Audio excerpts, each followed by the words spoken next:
Hola amigos, bienvenidos una vez más a Una historia a la vez. Este es un episodio muy especial porque vamos a recibir a un referente de la comunicación y del análisis político. Un hombre que pasó de ser mecánico industrial a líder de opinión en la República Dominicana. Él dice que el periodismo serio tiene nombre. Señoras y señores, con nosotros Francisco Tavares, el demócrata. Muchas gracias, Vera. Muy amable de recibirme acá en esta invitación y encantado de compartir contigo todas las historias, aunque sea una a la vez. Así mismo es. Francisco, tú orgullosamente dices que eres el hijo de don Pancho y de doña Fela. ¿Cómo influyeron tus humildes inicios, tu origen, en el hombre que eres hoy? Creo mucho en la familia y creo que renegar de los orígenes a veces nos quita los méritos que no contamos. Cuando naces en una cuna de oro o en clase media alta o tienes el acceso a estudiar en buenos colegios, buenas universidades, se te hace difícil quizás trascender porque el cobijo, la sombra, la seguridad que transmite la familia, el dinero no es malo cuando se invierte en los hijos, pero muchas veces los éxitos de los padres hacen que la heredad, la herencia económica y profesional se imponga sobre los hijos. Por eso siempre se ha dicho que la madre de todo lo que te impulsa es la necesidad. Entonces, cuando no tienes la necesidad económica, la necesidad de contar tu historia, de trascender, a veces la motivación no llega o te rindes con el primer fracaso. En mi caso, mis padres son triunfadores de la pobreza. Son dos historias de una mujer campesina que llegó a cuarto curso de primaria y un campesino de Santiago, mi madre de San Francisco, de un campito, mi padre de Gurabo, de los cerros de Gurabo, que en el 64, previo a la Guerra de Abril, siendo un adolescente apenas, emigró a la capital y tuvo que buscar un trabajo como bombero en una estación de combustible, alquilar un carrito y cuando salía de la estación ponerse a conchar y luego a una pulpería. Y con 3 trabajos en años 63-64, entonces traer a su madre soltera de 6 hijos y a sus hermanitos pequeños. Él, el mayor, llega a la Guerra de Abril, se refugian todos en una casita y luego esa historia hizo que la abuela, una mujer emprendedora, entrara en el comercio. Mi padre compró un carrito, lo alquilaba otro y conchaba y así conoció a mi madre y tuvo 4 hijos. Yo soy el único varón de 4 hermanos, 3 hembras y yo. Y bueno, nos levantaron y nos pagaron desde una gran necesidad en un piso de tierra, en una casita por allá por los Frailes II, los estudios y nos enseñaron a esforzarnos. Y mis padres estuvieron muy limitados porque no tuvieron el acceso a muchas cosas que nos dieron a nosotros dentro de la necesidad y por eso siempre me prometí trascender, me prometí trabajar y cuando fui logrando cada éxito desde pequeñito, siempre hablaba de mis padres, orgulloso de mis padres y cuando llegué al demócrata sentí que venir de esa historia que te resumo en estas palabras a la televisión, a la radio, entonces comencé a presentarme como eso, como un hijo del pueblo, el hijo de Pancho y Fela, así le dicen a mis padres, Francisco Tavares Pancho y Felicia Suárez, doña Fela. Y esa es la impronta de decirle al mundo y a todos mis seguidores que soy el hijo de 2 campesinos pobres que triunfaron a través de sus hijos y que me siento orgulloso de ese origen porque a veces renegamos y olvidamos y creemos, conozco muchos amigos que no les gusta llevar a sus amigos a la casa de sus padres, viven en un penthouse, en una torre, pero no es un pecado que tus padres no sepan hablar o no sepan escribir o sean personas que no tuvieron el acceso. Al final yo creo que eso nos engrandece y es lo que hago y creo que mi mayor logro es ser el hijo de mis padres y que ellos se sientan orgullosos de mí. Ir a la universidad, ¿cómo fue para ti? Un desafío, estudié en INTEC, primero por la universidad. Recuerdo que por allá por el año 2000, cuando apliqué al INTEC, ya estaba estudiando en la UAS, en matrícula 97, 98. Y siempre, bueno, mi hermana mayor ya había estado en INTEC, mi padre conchando, vendiendo bienes raíces, se lo pagaba, pero fue muy traumático. Entonces, el presupuesto como que no daba para impulsarnos a todos a la misma vez. Pero yo siempre fui muy inquieto, comencé a trabajar a los 13 años y quizás ya lo dije. A los 13, Francisco, años, pero eras un niño. Bueno, pero es muy normal que en los barrios los niños a los 8 y 9 años ¿Y qué hacías? Yo estudié en Artes y Oficios, un politécnico. Ahí fue que estudié mecánica industrial. Y estudiando mecánica industrial, donde los 2 primeros años, de los 13 a los 15 años, ya yo había concluido todas las asignaturas del bachillerato. Y los siguientes 2 años, entonces era la carrera técnica, tecnólogo en mecánica industrial. Y desde que empecé a los 13 años, entonces ahí hacía soldadura, me iba a los talleres de mecánica y comencé a ganar incluso buen dinero y se lo daba a mis padres. Y un momento de crisis, cuando a mi padre le dio un preinfarto, siendo él joven, y yo era ya quizás 14, 15 años, trabajaba en un taller de soldadura y allí ganaba lo suficiente como para ser el sostén de gran parte de la familia. Y luego aprendí que uno podía producir dinero e invertirlo y dije, bueno, quiero ir a INTEC. Apliqué y cuando me admitieron en la universidad, entonces dije, bueno, estoy dentro, qué gran logro, ¿cómo la pago? No aplicaba para un crédito estudiantil y lo que hice fue que busqué 2 trabajos.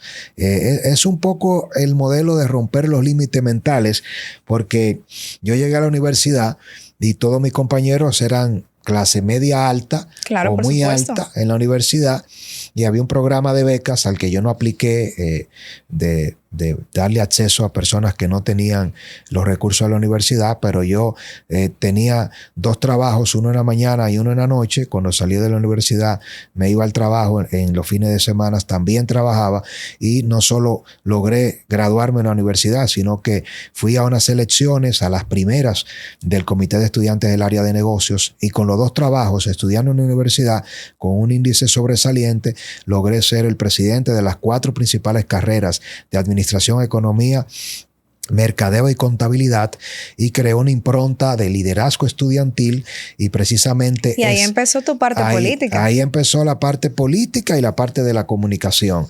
Y bueno, que hicimos grandes cosas en la universidad y logré graduarme en los 3 años y medio, fui monitor, trabajé en programas de investigación en la universidad, estuve en el Centro de Estudio de Género, estudiando problemática de género, hacía de todo.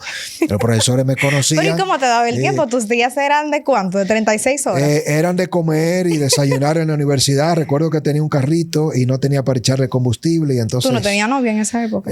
Nunca pensé en el amor, porque creo que el placer y el éxito, cuando se juntan, uno de los 2 fracasa. ¡Qué bueno! No, pero vamos a hablar de eso ahorita, más para adelante. No, pero yo me voy al terreno que sí recuerdo que me decían de todo, pero mira, no le gustan las chicas, son medio raros.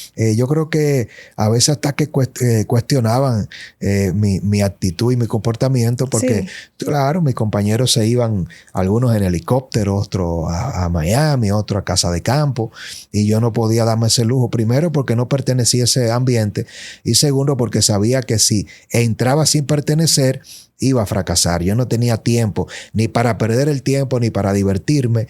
Soy de lo que cree que esto nunca lo he dicho públicamente, pero mi reflexión es que sacrifiqué 20, 22 años de gran parte de mi adolescencia y mi juventud.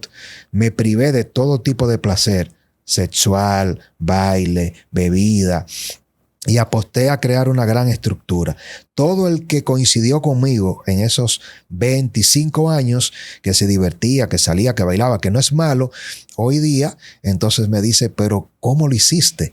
Muchos de ellos son empleados, otros aspiran a trascender, y yo modestamente entonces creé mi primera empresa hace 26 años, emprendí empresarialmente y luego me he convertido ya en una persona con un éxito relativo, pero que tiene gran parte de la economía y las finanzas resueltas gracias a que trabajé para eso desde muy temprano. Entonces el mensaje es, desde mi punto de vista, cuando en el corto plazo te diviertes, te entretienes y haces lo que quieres, en el largo plazo vas a perder el tren y el vagón de poder triunfar a lo grande. Entonces yo prefiero ahora decidir dónde irme, pagarme un asiento de primera clase, un hotel 5 estrellas, y eso no amenaza mi estabilidad. Y tengo toda la vida, gracias a Dios, para darme todo el placer que quisiera junto a mi esposa y a mi familia, pero tuve que privarme de todos esos bonches al inicio. Sacrificio. Es un negocio. Yo creo que tú postergas un poco en el tiempo y vale la pena. 22 años se dice muy fácil, muy rápido, pero ya tú acumulas más de 22 años en la comunicación. Así es, 23. ¿Cuál fue tu primer proyecto en los medios?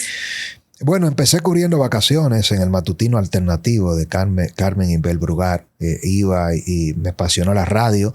Luego estuve con Pablo Ross, un gran comunicador de la radio Revolucionario, en el interactivo y creatividad y gerencia.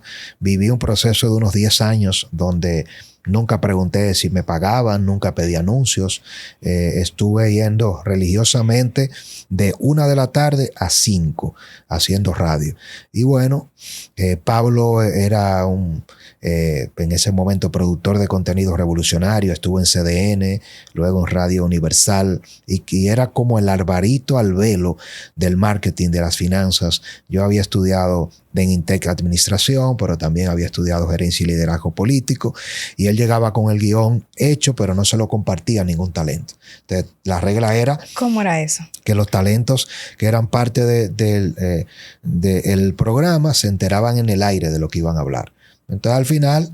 Pero ese era un gran reto. Sí, y yo creo que también de alguna manera algo injusto, porque él se lucía como director, como talento de los temas, se preparaba, pero nadie sabía de qué se iba a hablar.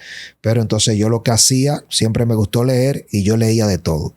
Como leía economía, finanzas, política, derecho, cualquier tema que él ponía, entonces yo me iba en el debate con él. Y al final, como no esperaba tampoco ni le reclamaba nada, porque hay mucha gente que cree que la comunicación paga en República Dominicana, y cuando tú eres un talento, miembro de un equipo, y comienzas a exigir, sales rápido de los programas, porque la cultura comunicacional en República Dominicana es que el dueño del programa, el que paga el espacio, el que dirige y el que produce, al final de cuentas te da la oportunidad para que tú te proyectes, y a cambio entonces tú tienes que trabajar en el espacio todo el tiempo sin esperar la remuneración. Hay en casos que sí, en otros que no, pero ahí duré 10 años con Pablo. Duraba muy poco los talentos con él, hicimos una gran hermandad, luego nos asociamos y yo logré entonces ya poner de alguna manera u otra mis reglas, y cuando agoté esa etapa de unos 10 años con él, entonces creé mi grupo de comunicación que fue Tendencias, y allí duré unos 8 o 9 años en Tendencias Radio y TV hasta la pandemia, donde nace El Demócrata. Francisco, justamente El Demócrata, ¿cómo nace esa plataforma y ese nombre? Porque ya te decían El Demócrata. Bueno, estando en AME 47, recuerdo que hacíamos 2 horas de televisión de 8 a 10 de la noche para hablar de temas políticos, y en radio de 6 a 9 de la mañana, 5 horas diarias, 3 de radio, en un prime y 2 de televisión. Y comencé a innovar con la agencia y la productora de contenido que manejábamos en ese momento. Quizás fuimos de los primeros que segmentamos el contenido viral. En ese momento era Facebook quien monetizaba, YouTube no estaba tan todavía avanzado, venía evidentemente con mucha fuerza, pero el consumidor de redes sociales en República Dominicana se ató mucho a Facebook. Creamos un diario digital y siempre yo veía el tema de cómo comunicar en corto con el equipo. Las miniaturas en ese momento no se posicionaban con Big Data, con palabras claves a nivel del algoritmo de las redes sociales, pero ya lo hacíamos bastante. Siempre me gustó investigar mucho el tratamiento del contenido dirigido, que es una tendencia importante de cómo a cada público público y grupo etario, darle la información que quiere. Un público de 40, 60 años anda buscando información segmentar bien ya esa publicidad. diferente al público joven, que no le interesa tanto la política, la economía, el tema de la criminalidad, de la violencia. Y bueno, innovamos con programas de salud, de seguridad social, de economía, de tecnología, que lo producíamos nosotros mismos. En un momento determinado, entonces me di cuenta que estando en un team de 4 o 5 talentos, yo siempre era el coordinador, el que conducía, y no podía imponer mis ideas. En la radio y en la televisión, cuando tú quieres imponer tus ideas, o te extiendes mucho o tienes que atropellar al que está exponiendo. Entonces hay un problema en la radio y en la televisión en República Dominicana, y es que quien hace radio y televisión regularmente, es algo que yo he estudiado en términos técnicos, lo hace para el que está en cabina, y se olvida de que tú estás comunicando para la audiencia. Entonces tú te puedes pasar media hora hablando de un tema, 1 hora completa, y no construir una idea. Entonces, cuando tú haces comunicación exitosa, una clave, que se lo comparto a muchos colegas y lo comparto contigo en este espacio, tú tienes que editar mientras hablas. Entonces, tú tienes que transmitir ideas en corto, de manera que el que dejó de escucharnos en este momento ya tenga ideas claras de todo lo que hemos hablado, de mi historia, de los medios. Yo no puedo durar 1 hora completa en una frase que se extiende. Es como leer un párrafo que es un libro. Los párrafos no pueden ser largos. Las ideas cuando se comunica tienen que ser cortas. Pero para eso, tú tienes que lograr que todo el que esté contigo en una cabina piense diferente, pero comunique igual. Entonces yo me di cuenta que todo el que iba a radio no se prepara y cree que tú estás como un colmado. Estamos en el colmado y los 5 estamos hablando y todo el mundo se interrumpe, se impone, pelean. Entonces la audiencia que quiere quedarse con idea de veras nunca termina de escuchar lo que tú piensas. Y mientras tú estás desarrollando la idea, que es muy buena, entonces el que te está escuchando no quiere que yo te interrumpa. Pero es un tema de protagonismo y de ego. Yo me di cuenta de eso en mis propios espacios y dije, yo tengo que sacar un programa donde yo pueda conectar con la audiencia, pero tengo que estar solo. Y ahí le digo a mi equipo, entonces vamos a seguir con todos estos proyectos, pero yo quiero un programa donde yo pueda conversar yo con la audiencia. Vamos a crearlo. Y ahí comenzamos a hacer la lluvia de ideas, siempre con criterio de producción. Y yo quiero que sea algo disruptivo, diferente, que respete todos los puntos de vista, que no tenga sesgo, que sea plural. Y comenzaron a salir nombres y alguien en el equipo dice, pero es que lo que tú eres un demócrata. Y digo, ¿cómo es? El demócrata, esa es la marca. Ay. Y así surgió el demócrata en ese choque de ideas que se representa lo que, como yo pienso, como soy, respetar las diferencias, pero fijar mi posición. Y justamente cuando llegó la pandemia, entonces sin proponérnoslos, sacamos todos los programas del aire y solo se quedó el demócrata. Porque la mayoría de los talentos no se adaptaron a Zoom, mucha gente estaba asustada. Yo me senté en la sala de mi casa y comencé a hacer análisis. Se comenzaron a viralizar y gracias al COVID, dentro de la desgracia del planeta y del país, entonces surgió la marca, fue todo un éxito y ya cuando regresamos de la pandemia, yo dejé fuera todos los espacios y me dediqué a esta propuesta. Francisco, fuiste una figura fundamental en el proceso del 2020. Tus opiniones calaron mucho en la población y de ese proceso surgió un libro. Cuéntame de eso. La Plaza de la Bandera y el derrumbe del pacto secreto de la corrupción. Siempre soñé con escribir, con publicar un libro, un tema también de una pasión. Estudié a profundidad la crisis de la suspensión de las elecciones del año 2020, justamente, los movimientos sociales en Latinoamérica, y duré unos 2 a 3 años escribiendo esta obra que hace una especie de recuento diagnóstico forense desde el ajusticiamiento de Trujillo hasta la fecha, y planteo algunas tesis de cómo 10 familias poderosas del país recibieron las empresas públicas, gran parte del patrimonio público que Joaquín Balaguer les repartió a cambio de su permanencia en el poder, y fue, si se quiere, esa visión patrimonialista de Trujillo, que durante 31 años como dictador nos sometió a su yugo, acumuló toda la riqueza como si fuera una finca de su propiedad, persiguiendo un tema económico, y Balaguer, que era su discípulo aventajado, un déspota ilustrado, como yo describo a Balaguer, brillante, intelectual y políticamente, pero alguien capaz de tomar cualquier decisión para permanecer en el poder, cercenó durante 12 años sangrientos, del 66 al 78, a las generaciones que debieron ser la materia prima de la transformación de la República Dominicana. Si el liderazgo que tenemos político, empresarial de hoy es el resultado de esa masacre de los crímenes de Estado de Balaguer, y estudié todo ese proceso. Cito en mi libro de unas 550 páginas, quizás lo convertí en un canon en la literatura. Es un libro donde tú encuentras resumido la visión de muchas obras. Entonces, como al dominicano no le gusta leer, no nos gusta leer mucho, se dice. Ahí está dosificado. Entonces yo lo que dije fue, bueno, si usted no se quiere leer porque no disfruta la lectura, no dispone de tiempo, sencillamente no quiere 50, 70 libros, yo voy a resumir todos los libros de historia en uno. Entonces, el que lee La Plaza de la Bandera y El derrumbe del Pacto Secreto de la Corrupción, en esa obra yo le ahorro que se lea unos 40 o 50 libros con información documentada, citada, referenciada y con mi visión de ese proceso crítico que revela secretos nunca antes dichos, y escribirlo es difícil, exponiéndome evidentemente a que todo lo que yo señalo y digo pongo evidencias, documentos, porque sabía que me exponía también a consecuencias quizás jurídicas, a demandas que nunca han llegado y no llegarán ya, porque hace unos 3 a 4 años que escribí este libro y lo sustenté con una crítica objetiva sin personalizarlo, pero convirtiéndolo en una obra que creo que descodifica en gran medida qué ha pasado con un país tan rico como República Dominicana, que no tiene ninguno de sus problemas fundamentales resueltos al día de hoy. Y seguimos generando grandes riquezas, y los corruptos de siempre se relevan en el poder. Esto no es un tema del PLD ni de Leonel, es de Leonel, de Danilo, de Hipólito, de Luis Abinader. Son los mismos grupos económicos enquistados en el poder que se relevan y se protegen unos a otros. Por tu frontalidad, ¿te has ganado alguna enemistad?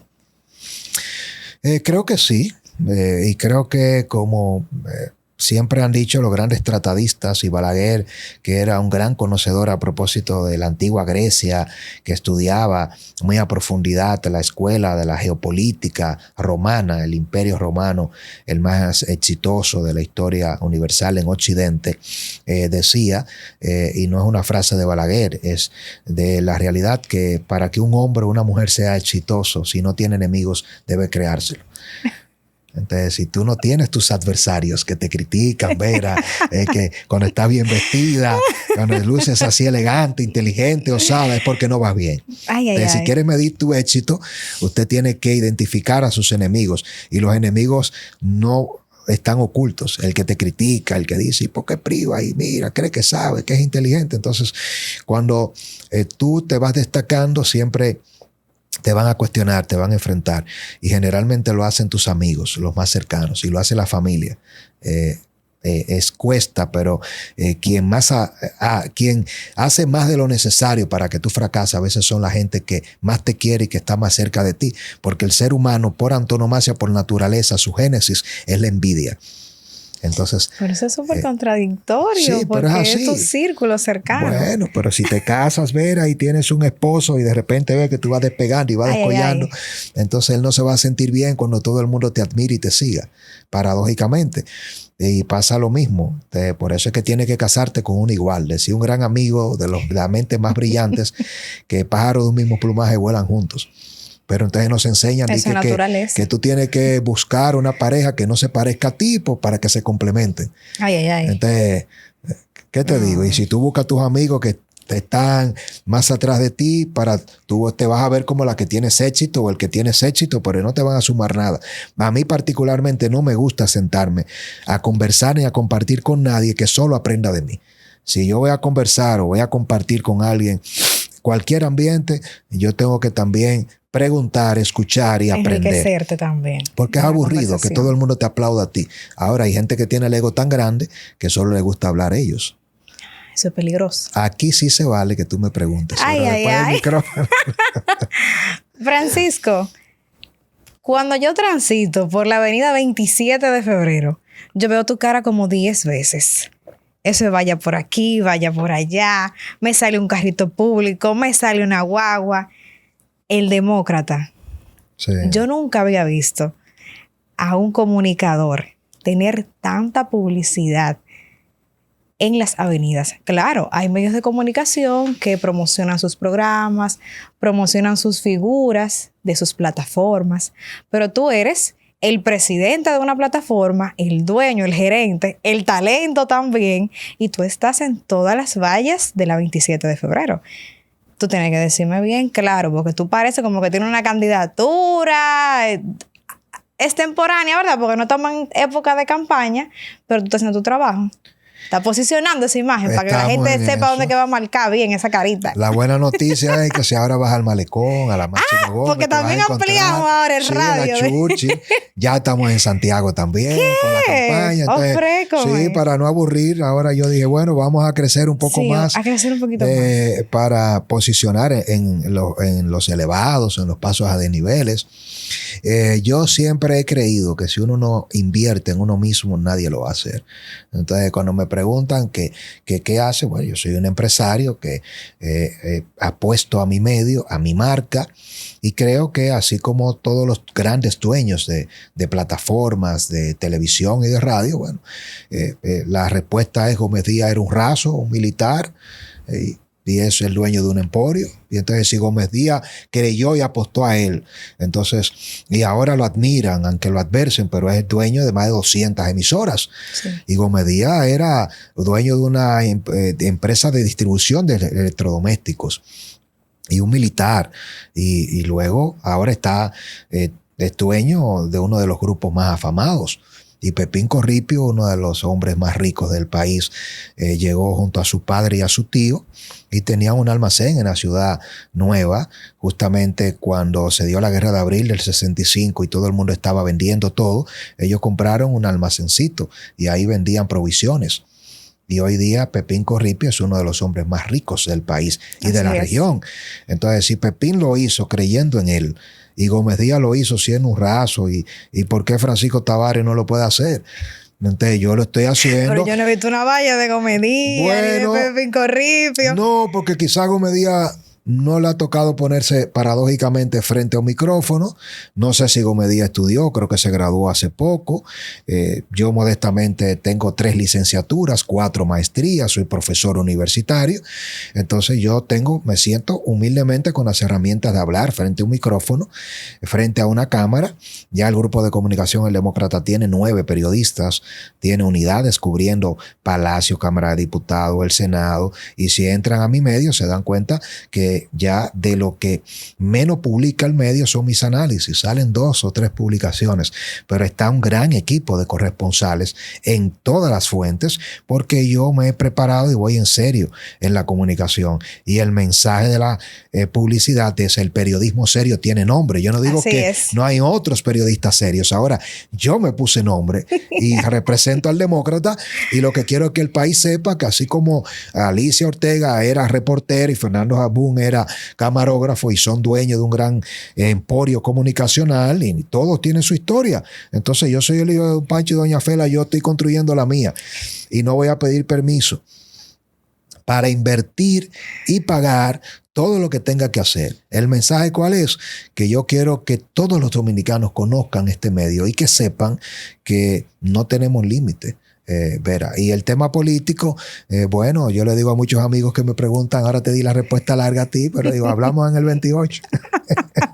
y de repente eso es una frase que quizás espero que Santiago Matías no me demande por derecho de autor, porque ese es su proyecto, ¿verdad? Sí, entonces soy amigo de Santiago, lo admiro y lo quiero mucho, pero ahora yo asumo no su proyecto, sino la frase. Claro. Y como hay tantos presidenciables, y mucha gente a veces le cuesta hasta escribir un párrafo de los mismos presidenciables o articular una idea. ¿Cómo? Entonces, yo creo que tenemos derecho todos. Y si evaluamos el mérito y la preparación, de repente nadie sabe quién pudiera ser mejor político o líder en República Dominicana, porque creo que los mejores no están en los partidos. Podría yo estar al frente de un candidato independiente, nadie sabe. Nadie sabe. Solo hay que creérselo y tomar la decisión. Ahora, lo que no sé si el pueblo está preparado para elegir bien. Bueno. Porque no hemos elegido bien. Hay que ni reflexionar. antes ni ahora, pero nos quejamos del resultado. Eso es un llamado a la reflexión. Es como tú montarte en un avión y poner el maletero de piloto. ¿Qué tú crees que pasa? Se va a estrellar ese avión. Quizá no despegue. Sí. Hay muchos presidenciables por ahí. Por lo menos en el PRM, en la Fuerza del Pueblo, parecería padre e hijo como que se van a encontrar. Y en el PLD, bueno, está más difícil la cosa. El problema de la política dominicana es que no tiene futuro. Yo pienso que hay una desafección en toda la región, producto del engaño, de la traición, de la manipulación, de la mentira. Imagínate que te mientan tanto que llega un momento en que se desintegra la capacidad de decir una sola verdad. Wow. Cuando te mienten tanto, llega un momento en que te pueden decir la verdad. Es como cuando pasa en la casa que el niño se inventa, ay, me duele, tengo fiebre, estoy mal para no ir a la escuela. Entonces el padre le dice, no puedes mentir porque el día que sea verdad no te voy a creer, efectivamente. Entonces, el que se inventa tantas historias, llega un momento en que cuando tiene un dolor, un problema gástrico, intestinal o un problema ya de seriedad, no se le cree. Eso han hecho los políticos en República Dominicana con nosotros, de todos los colores, de todos los partidos, buenos, preparados, inectos, ignorantes, brutos. Desde Hipólito, la calle está dura, tírese a la acera. Desde Leonel con su globalidad y su visión transformacional, y pasó por el poder con 3 mandatos, y al final Leonel quiere volver a resolver todos los problemas que en 12 años no resolvió, porque estamos con problemas de agua, con problemas de electricidad, con criminalidad, con problemas en la frontera, el tema haitiano. Y Danilo estuvo con Leonel esos 12 años, aprendió, se preparó y dijo que cuando llegara iba a transformar el país para hacer lo que nunca se había hecho y continuar lo que estaba bien y cambiar lo que estaba mal. Y ni cambió lo que estaba mal, ni continuó lo que estaba bien, ni hizo lo que... hicieron muchas cosas que nunca se habían hecho. Pero entonces, en resumidas cuentas, llegamos al PRM y nos dijo que era el gobierno del cambio, de la transformación, y el PRM ha repetido de la peor manera todo lo que no resolvió Leonel ni Danilo, manejando recursos, cogiendo préstamos, todo lo que Faride decía que era malo como diputada. Entonces el pueblo apoyó para su partido como senadora, y hay una gran improvisación en este gobierno, y parece como que el presidente es el que menos manda desde Palacio, porque el presidente tiene ya 4 para 5 años con un equipo de gobierno que es el peor, yo creo, de todos los presidentes. Y hay muchas excusas y el pueblo está cansado. Problemas en el tránsito, en la salud, en la educación, con las pensiones. No hay empleo, la economía resentida, y todo es un tema de reacción tras reacción. No hay planificación. ¿Y cómo tú le dices a un pueblo? Y me estoy quedando en la contemporaneidad de los últimos 25 años. Pero imagínate, antes de eso, ¿qué tuvimos? Un presidente ciego que lo manejaba un grupo de poder que era Balaguer. Balaguer no gobernaba. Y Balaguer llegó a un momento de lucidez tan grande que dijo: la corrupción se detiene en la puerta de mi despacho. ¿Tú sabes qué significa eso? Una frase histórica. Que todos sus ministros y sus funcionarios eran tan corruptos que él dijo: el único que no roba soy yo, después aquí está robando todo el mundo. Y hay anécdotas que yo las rescato en mi libro, la he estudiado y no es algo que me inventen, y que por eso me dicen: ¿y cómo es? Y entonces tú le das a Danilo, le das a Leonel, le das a Luis. Es que de alguna otra medida todos nos han fallado. Yo no creo en ningún partido político tradicional. Ojo, los que no están en los partidos políticos tradicionales, cuando han llegado al poder y a la política, lo han hecho peor. No solo en República Dominicana, sino pregúntale a Chávez qué pasó en Venezuela con los adecos y los copellanos. El partido de los adecos y los copellanos era como el PLD y el PRM. Y se alternaron durante muchos años en Venezuela, y llegó Chávez, un coronel, planificó un golpe de Estado que fracasó, y cuando lo apresaron, Chávez le preguntaron, llevándoselo preso en los años 90 en Venezuela: coronel, ¿qué usted tiene que decir? ¿Fracasó el intento de revolución? Y Chávez se giró y dijo: fracasó por ahora. Y ese por ahora generó una chispa de esperanza y lo llevaron preso, lo soltaron. Chávez fue a las elecciones, ganó. No era político, no era de los ADECO, ni del PLD, ni del PRM. ¿Y qué pasó con Chávez?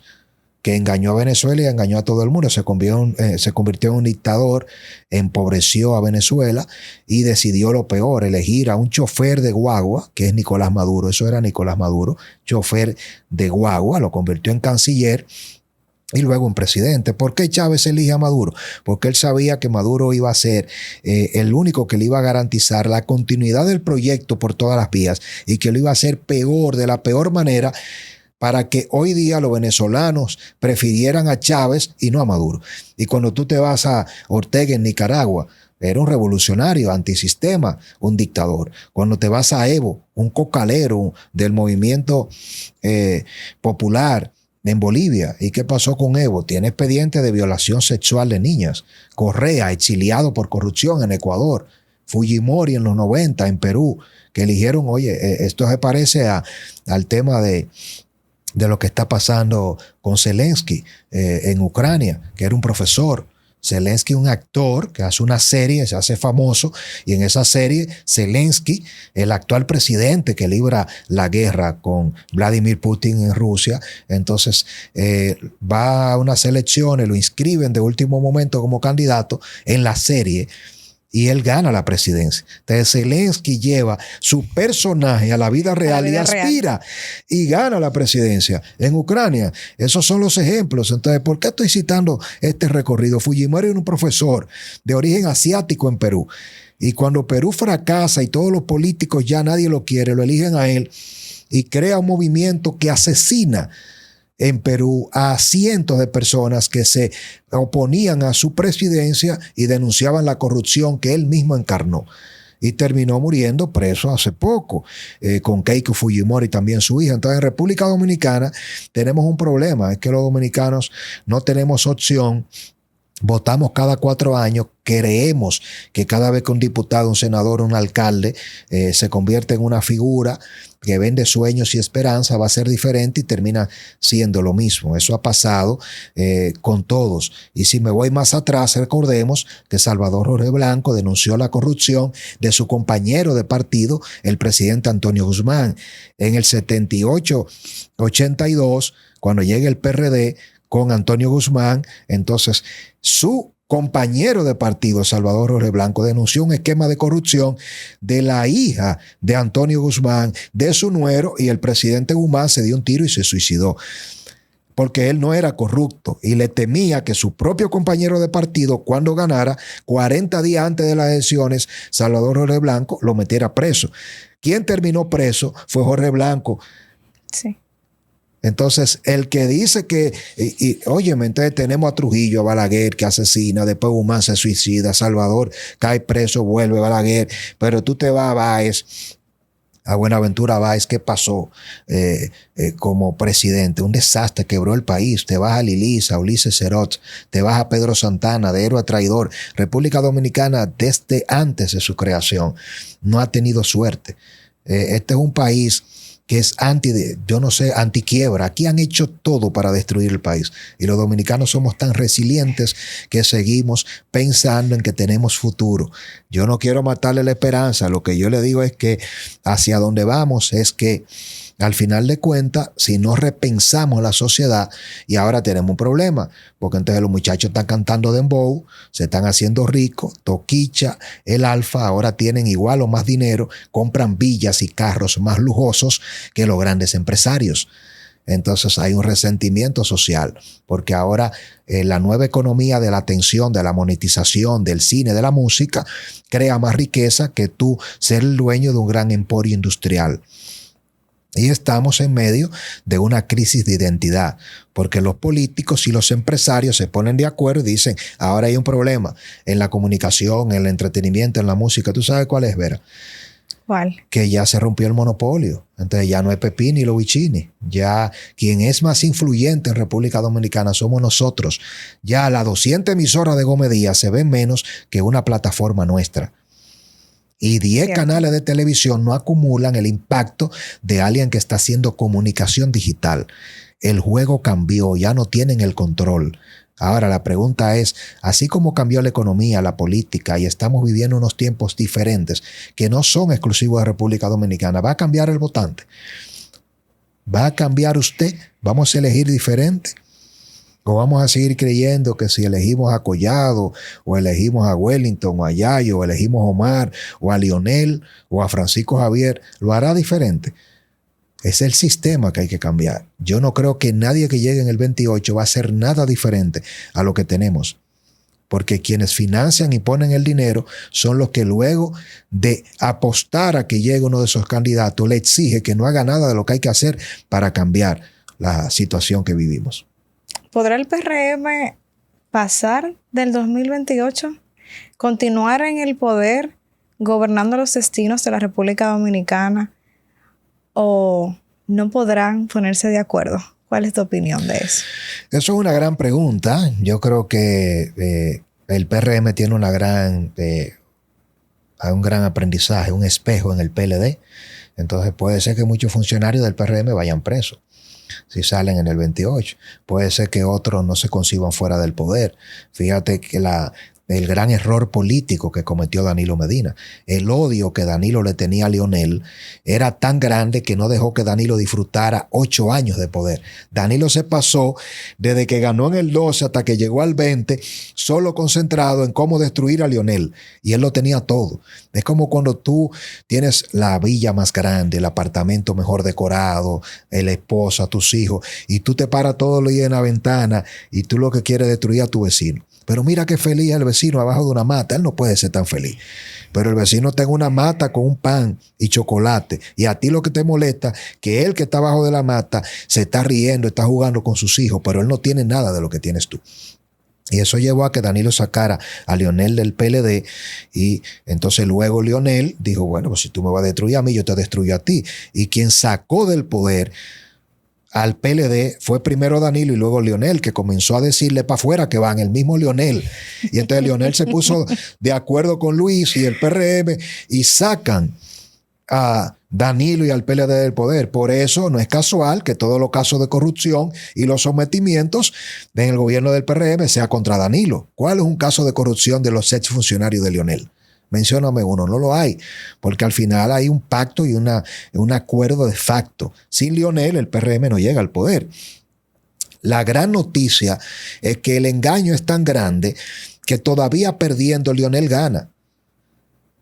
Entonces todos se ponen de acuerdo, Vera. Es un juego, como yo suelo decir, para que usted se quite la venda de los ojos cuando está jugando las Águilas y el Licey, el glorioso Licey. Cuidado. Te veo carita de aguilucho. Bueno, no, mi falda me delata, lo siento. Yo sabía. Una mujer hermosa, inteligente, tiene que tener algunos defectos. Entonces, cuando tú vas al play, Vera, y estamos los liceístas con los aguiluchos matándonos, hay un palco allá arriba que nadie lo ve. Y eso que no se ilumina en cristal es el palco presidencial, donde están los dueños de los equipos. Y ellos tienen allí picadera, champaña. Y están disfrutando en la serie final, Águila contra Licey, en el Valle de la Muerte. Y está ganando el Licey la serie 2-0. Y tú sabes cuál es la decisión que ellos toman ahí arriba. Que el Licey no puede ganar los próximos 2 juegos. Porque si gana y se acaba la serie 4-0, se dejan de jugar 3 juegos y cada juego representa ganancias millonarias para cada uno de ellos. Entonces, al final, los fanáticos se están matando y están llorando y hay gente que se suicida. Porque oye, y hay que cortar a los jugadores y los dueños se están brindando y celebrando que la serie se extienda, y cuando uno gana, el otro gana más, porque al final es un tema de rentabilidad económica. Entonces aquí hay un pacto, los políticos se sientan como los dueños de los equipos a repartirse todo. Cuando Luis gana, le da más obras y le da contrato y lo protege a todos los que están en la oposición. Y el acuerdo será que si gana Lionel, entonces llegó al poder, Omar o el que tú quieras, pero el que se quedó en segundo lugar hay que darle la segunda participación más grande de la empresa. Entonces aquí el gran perdedor es el pueblo, pero esa élite política y económica son los mismos siempre. Y hasta lo que no queda ni en segundo, ni en tercer, ni en cuarto lugar, por sacar un 5% recibe más de 1.500 millones de pesos. Es una democracia tan absurda que alguien por el que casi nadie vota, sin tener una empresa ni una fábrica, ni ser accionista de Microsoft, ni de familia de Jeff Bezos o de Amazon, gana más dinero que cualquier transnacional, solo por ser presidente de un partido. Francisco, todo esto que me comentas en realidad nos llama mucho a la reflexión. ¿Cuánto nos cuesta la democracia dominicana? Hay que pensar bastante bien cómo se reparten los recursos de nuestros impuestos. Hay que tener la lupa puesta en cómo el Estado está distribuyendo las riquezas. El problema dominico-haitiano tiene un impacto en la economía de nuestro país. Recientemente los expresidentes se reunieron con el presidente Luis Abinader y quedó una foto para la historia. Ya en los libros hay que ir redactando esa reunión histórica que sostuvieron. Pero, ¿qué lectura tiene para ti esta reunión? Creo que es uno de los eventos más favorables y positivos de la historia democrática reciente de República Dominicana. Siempre los candidatos y los líderes políticos y empresariales en nuestra cultura caribeña están dispuestos, como se dice en el pueblo, a tirarle un jabón al sancocho. Sí, cuando el dominicano dice, pero tú ni lavas ni prestas la batea. Así mismo. Si tú no estás lavando, déjame lavar a mí. No, usted no va a lavar.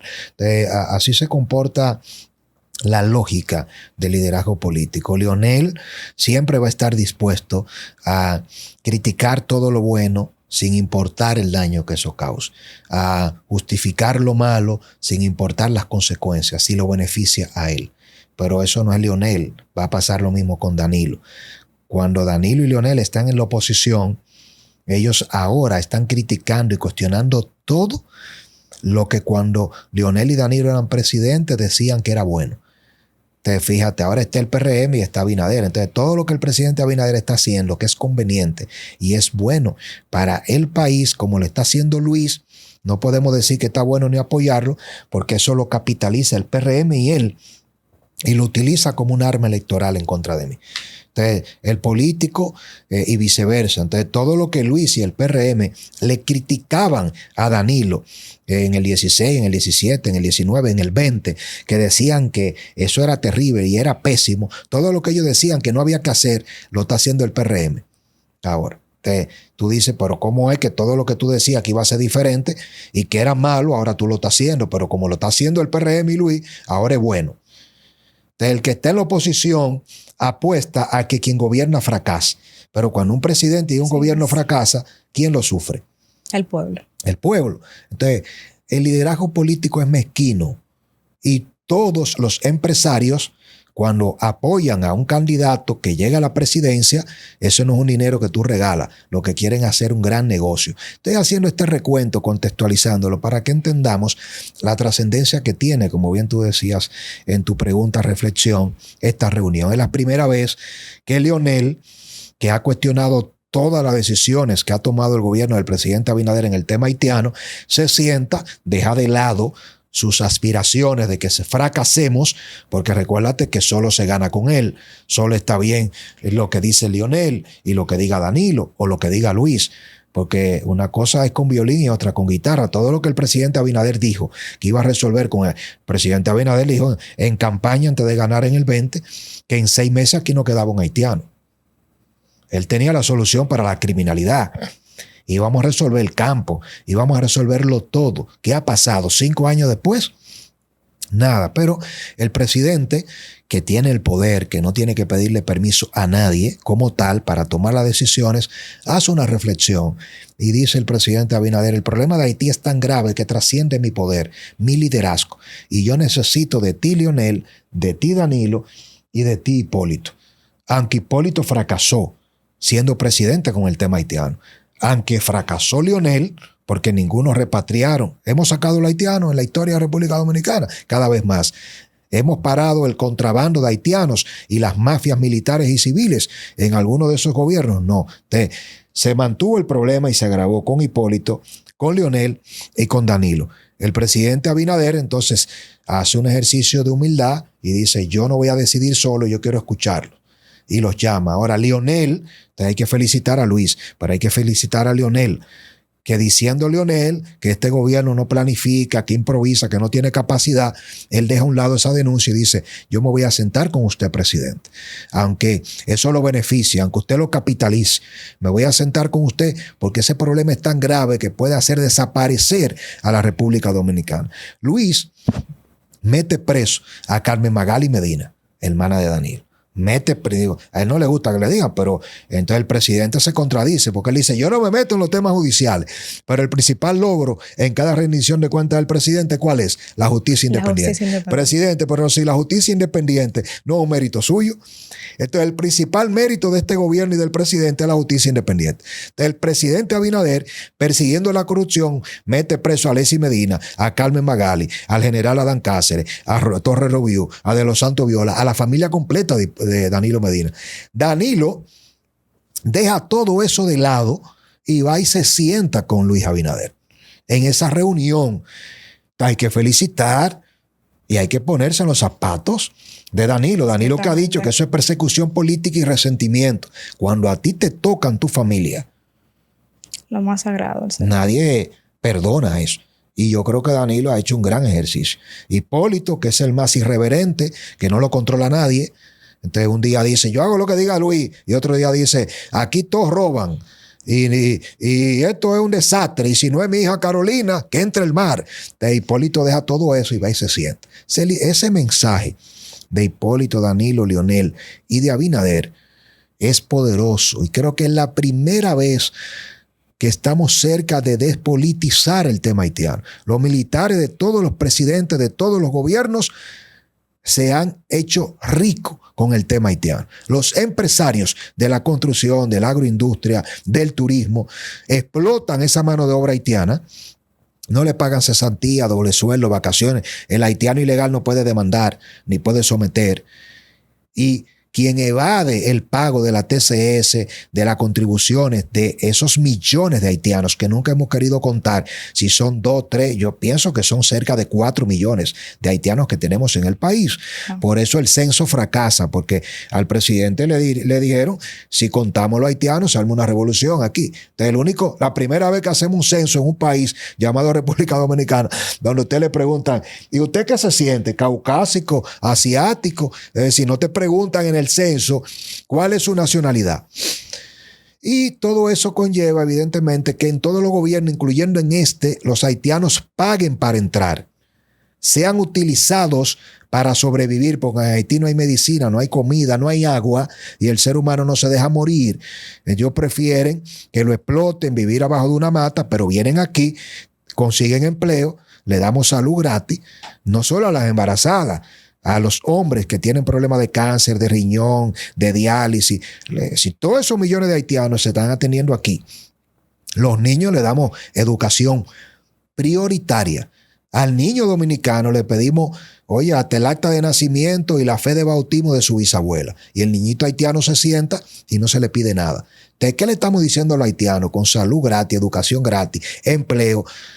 Cuando en Haití no hay nada, vengan para acá. La política que ha tenido el gobierno dominicano históricamente en los últimos 50 años ha sido de atraer a los haitianos. Cuando el pueblo se ha levantado y ha comenzado a marchar, por eso la antigua orden no solo hay que apoyarla, sino reconocer que era la chispa que hacía falta, entonces moviliza la acción. Y la verdad es que Haití colapsó, Vera. Haití no tiene fauna, no tiene flora. ¿Tú sabes cuántos afluentes? Yo que he estudiado a profundidad esta problemática, y te doy en primicia en este programa, que ya tengo listo ya en revisión para imprenta mi nueva obra. Y mi nuevo libro va a ser el primer libro que un dominicano escribe de una investigación sobre la problemática dominico-haitiana. Yo analizo los 221 años de historia de Haití, porque si hay algo que los dominicanos casi todos desconocemos, es la orografía haitiana, la geografía, la cultura, el sincretismo. Los dominicanos no conocemos nada de Haití, pero los haitianos conocen todo de nosotros. Ni siquiera sabemos comunicarnos con el vecino. No, nada. Pero entonces en esa obra, que ya le he dedicado 3 años desde la Plaza de la Bandera comencé a escribirla, pretendo en un volumen corto, conciso, pero muy documentado, yo estudié a profundidad a todos los intelectuales haitianos y le develo al país y le revelo cómo Haití se mueve, qué lo llevó a eso, para que los dominicanos sepamos a qué nos enfrentamos. Entonces, te puedo decir que Haití tiene 12 afluentes que eran binacionales, ríos que nacían en Haití y cruzaban a República Dominicana. ¿Tú sabes cuántos de esos ríos murieron? ¿Cuántos? Todos. Wow. Haití no tiene agua. ¿Tú sabes cuál es el agua con lo que los 12 millones de haitianos viven? Con el agua que nacen en las cuencas dominicanas. ¿Tú sabes qué significa si una nación se queda sin agua? Nosotros estamos alimentando a Haití. Nosotros estamos proveyéndole a 12 millones de haitianos, más los 3 o 4 millones de haitianos que hay aquí, más los 12 millones de dominicanos, más los 10 millones de turistas, todos los recursos naturales nuestros. Este es el país de las maravillas. No, nos queda poco tiempo de acceso a los recursos vitales. Wow. Y el agua no se compra. No. Ni la biodiversidad, ni se para la contaminación. Entonces tenemos que saber que la amenaza no es una bomba. El problema no es el ejército haitiano, que no existe. La mayor amenaza de República Dominicana es el hambre de Haití y la cultura de destrucción y depredación. Los haitianos tienen el campo tomado en República Dominicana. Los haitianos están todos instalados en todos los parques naturales. Cuando los haitianos decidan envenenar nuestros ríos y secarlos, la República Dominicana le quedará poco tiempo de oxígeno. Entonces, este es un tema y yo creo, con esto concluyo, y no es para asustarnos, es para crear conciencia. Que es lo un poco que el presidente... No es extremista. Quizás. Es de repente, es la conciencia de una nación que en los 221 años de historia en Haití, ¿tú sabes cuántos presidentes han concluido su mandato? Solo 4. Iba a decir menos de 5. Solo 4.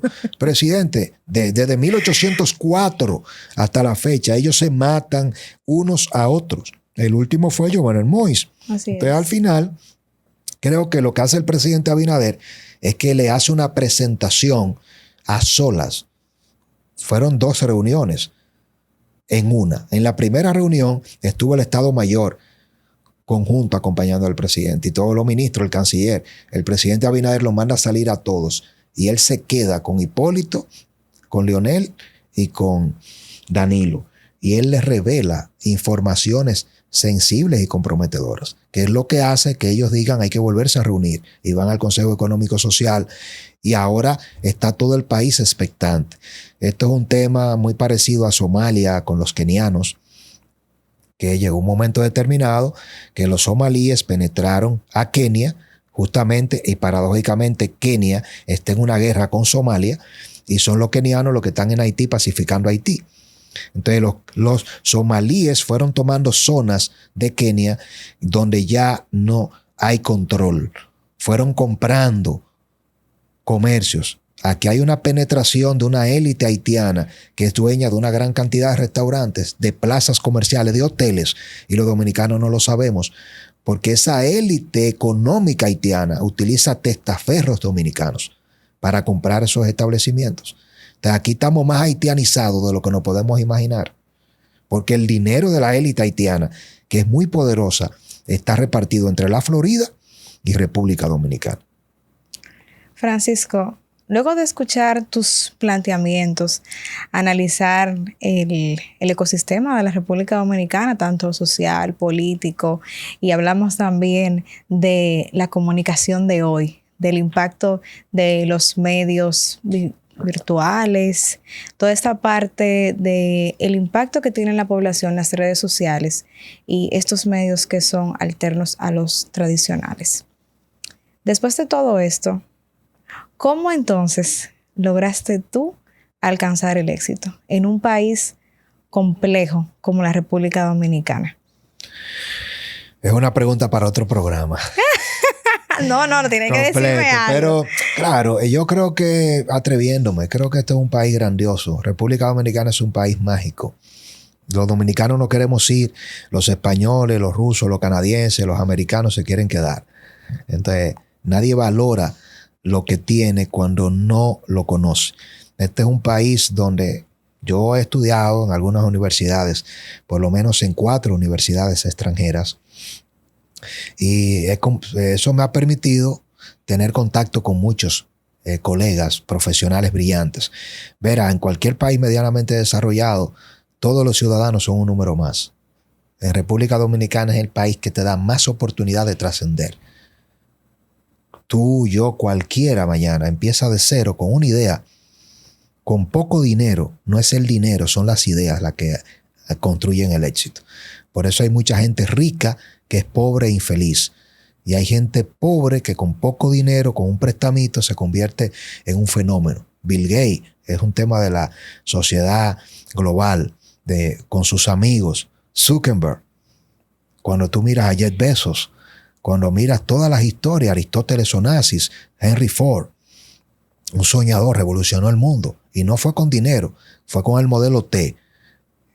Y con ideas de acortar la jornada laboral. Henry Ford tuvo la brillante idea de aumentarle el salario a sus empleados. ¿Tú sabes para qué? Para que todos los empleados de la fábrica se convirtieran en los primeros clientes de su automóvil. Entonces, para que pudieran comprar. Para que pudieran comprarlo. Entonces, mientras decían, tú estás loco. No trabajan 14 horas porque el ser humano duerme 8 horas y si trabaja 14 y tiene que trasladarse de la casa al trabajo, ¿cuándo consume? Entonces, Henry Ford dijo, no, vamos a bajar la jornada laboral a 8 horas y vamos a pagarle ahora un 60% más. Pero ¿cómo tú le vas a pagar más para que trabajen menos? Es para que ese dinero lo puedan consumir en nuestro supermercado, en nuestra tienda, la ropa y el carro. Entonces, revolucionó con ideas el mercado y la economía global. Entonces yo creo en las ideas y no pido permiso. Cuando yo tengo una idea, ni a mi mamá, ni a mi papá, y se lo digo a mi esposo y a todo el mundo, yo asumo mi consecuencia. Entonces yo creo que en medio de toda esta convulsión, nunca dice un presagio, es tan oscura la noche que cuando va a amanecer. Si tú logras ver el amanecer, y justamente más allá de la curva, cuando todo el mundo lo que está viendo es un peligro y se va, tú sigues para allá. Y muchos te van a decir, vas hacia el precipicio. Pero antes del precipicio hay un gran jet esperándote para despegar. Gira y todo lo que dejaste atrás es la pista para el despegue. En eso yo creo. Y si tuviera que elegir empezar de cero, empezaría siempre nuevamente en República Dominicana. Francisco, gracias. Gracias por contar tu historia, por mostrar tus ideas, tus planteamientos y tener esta conversación tan interesante que yo sé que a muchas personas le va a calar. Primero, tu trayectoria, tus inicios y luego tus análisis políticos que son bastante profundos y con muchos argumentos. Gracias. Lo valoro mucho y un honor poder ser parte de esta historia. Gracias, igualmente.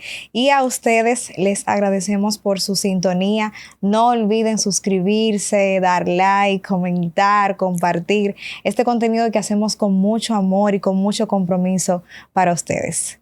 Vera Vázquez, por aquí. Nos vemos en la próxima.